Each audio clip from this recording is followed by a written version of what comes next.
बिस्मिल्लाहिर्रहमानिर्रहीम। भारत की तरफ से एक बार फिर बुज़दिली का मुज़ाहरा किया गया है। पाकिस्तान में एक शहरी को कत्ल करने की कोशिश की गई है। खबरें तो ये भी हैं कि अमर तांबा इस हमले में हलाक हो चुके हैं। कहा गया था कि उनको 3 गोलियां लगी हैं, लेकिन वाज़ेह नहीं है कि वो मर चुके हैं या फिर हॉस्पिटल में एडमिट हैं। लेकिन जो इब्तदाई खबरें आई थी उनके मुताबिक यही था कि आमर तांबा पर उनके घर में दाखिल होकर 2 मोटरसाइकिल सवारों ने हमला किया, 3 गोलियां मारी और वो फरार हो गए।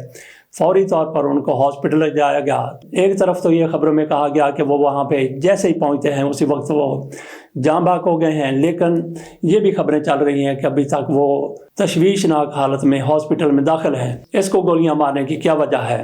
जैसा कि नरेंद्र मोदी के एक वज़ीर की तरफ से, वज़ीर दिफा की तरफ से जब ये रिपोर्ट सामने आई गार्डियन की, जिसमें कहा गया था कि भारत की तरफ से 4 साल में 2020 से लेकर 2024 तक भारत की तरफ से पाकिस्तान के अंदर घुसकर 20 लोगों को कत्ल किया गया है। ऐसे लोगों को हलाक किया गया है जिनके बारे में भारत को शुबा था कि ये भारत में दहशतगर्दी करवाते हैं। तो इस पर भारतीय वज़ीर दिफा से सवाल किया गया राजनाथ से कि क्या ऐसा हुआ है। उन्होंने कहा कि बिल्कुल ऐसा ही हुआ है, मोदी सरकार की ये पॉलिसी है और हम ये भी कर चुके हैं, आइंदा भी ऐसा ही करेंगे कि भारत में दहशतगर्दी करने वालों को जहां भी वो मौजूद होंगे वहां पे दाखिल होकर उनको मारा जाएगा।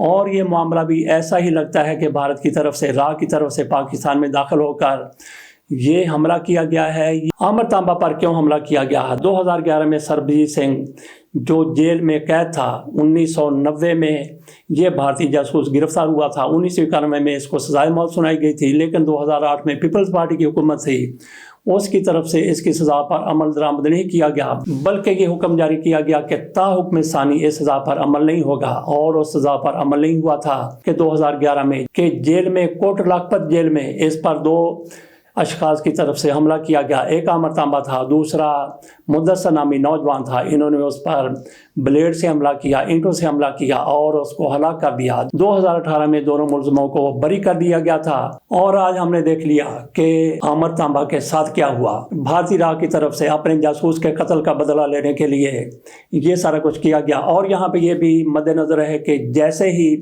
यहाँ पे सरबजीत सिंह को कत्ल किया गया था तो मकबूजा कश्मीर में एक पाकिस्तानी कैदी को भी बिल्कुल जेल में उसी तरह से हलाक करके पाकिस्तान उसकी लाश भिजवा दी गई थी। सरबजीत सिंह की रिहाई के लिए भी भारत की तरफ से बड़ी कोशिश की गई थी। इससे पहले 2007-8 में भारतीय जासूस कश्मीर सिंह को रिहा कर दिया गया था। अंसार बनी साहब और निगरान वजीर थे परवेज़ मुशर्रफ के, तो उनकी तरफ से उनकी रिहाई की हर मुमकिन कोशिश की गई।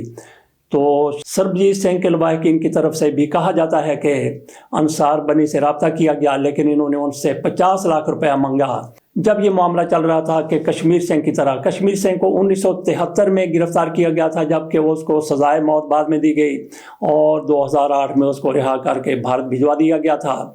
उसी तरह पर सरबजीत सिंह को भी रिहा करवाने की कोशिश की जा रही थी। ये प्रोसेस अमल जारी था कि इसी दौरान जेल में शायद ये खबर पहुंच गई आमर तांबा और मुद्दसर नामी नौजवान तक, और उन्होंने सरबजीत सिंह को जेल में हलाक कर दिया। तो भारत की तरफ से जैसा कि धमकी दी गई थी कि हम अपने मतलूब लोगों को जहां भी वो होंगे उनको खोज लगाकर उनको मार दिया जाएगा, उनको हलाक कर दिया जाएगा, तो आमर तांबा भी भारत की इसी दुश्मनी की भेंट चढ़ गया। एक तो ये बताया गया कि भारत की तरफ से 20 लोगों को पाकिस्तान में जो मौजूद थे उनको हलाक किया गया। भारत की तरफ से, भारत की राह की तरफ से उनको ढूंढ ढूंढ कर मारा गया। उनमें एक ऐसा शख्स भी था जो लाहौर की सनफ्लावर सोसाइटी में क़याम पज़ीर था, उसको 5 मई 2023 को हलाक किया गया था। परमजीत सिंह पंजवार, इस पर इल्ज़ाम था कि ये खालिस्तान के लिए काम करता है और उसकी कमांडो फोर्स का ये हेड है। इसके घर वाले, इसके बच्चे जर्मनी में मौजूद थे जबकि ये पाकिस्तान में छुपा हुआ था।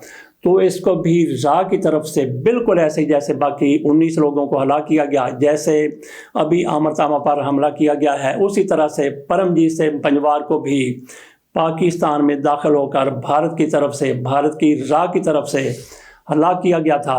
अब जिस तरह से आमर तांबा को पाकिस्तान में दाखिल होकर दहशतगर्दी का निशाना बनाया गया है, तो क्या पाकिस्तान की तरफ से इस पर रद्द अमल आएगा। एक तरफ भारत की तरफ से ऐसी कार्रवाइयाँ पाकिस्तान के अंदर दहशतगर्दी, खुली दहशतगर्दी, नंगी दहशतगर्दी हो रही है, दूसरी तरफ हमारी हुकूमत की तरफ से, शहबाज शरीफ की हुकूमत की तरफ से, दूसरी तरफ भारत के साथ इस हुकूमत की तरफ से तजारत करने की ख्वाहिश का इजहार नहीं किया जा रहा, बल्कि हमारे कुछ वज़रा मरे जा रहे हैं कि भारत के साथ हमने तजारत करनी है। ताजिरों की तरफ से भी ऐसी ही कुछ आवाज़ें आ रही हैं। एक वज़ीर कहता है, वज़ीर खारजा जिसका तजारत के साथ कोई तल्लुक नहीं है, वो कहता है कि हम भारत के साथ तजारत करने के लिए तैयार हैं, हमारे ताजर भी यही चाहते हैं। और एक और वज़ीर बहरी हवाबाजी जिसका भी तजारत के साथ कोई तल्लुक नहीं है, उनकी तरफ से भी कैसर अहमद शेख, उनकी तरफ से भी यही कहा गया कि पाकिस्तानी ताजर भारत के साथ तजारत करना चाहते हैं। एक तरफ आप देख लीजिए कि हमारे यहाँ के बड़े बड़े वज़रा भारत के साथ तजारत के लिए किस तरह से मरे जा रहे हैं, और भारत की तरफ से पाकिस्तान के लिए क्या किया जा रहा है कि पाकिस्तान के अंदर दाखिल होकर दहशतगर्दी की जा रही है। अब देखना है कि पाकिस्तान की तरफ से इसका क्या जवाब दिया जाता है। इसके साथ इजाज़त दीजिए, अल्लाह हाफ़िज़।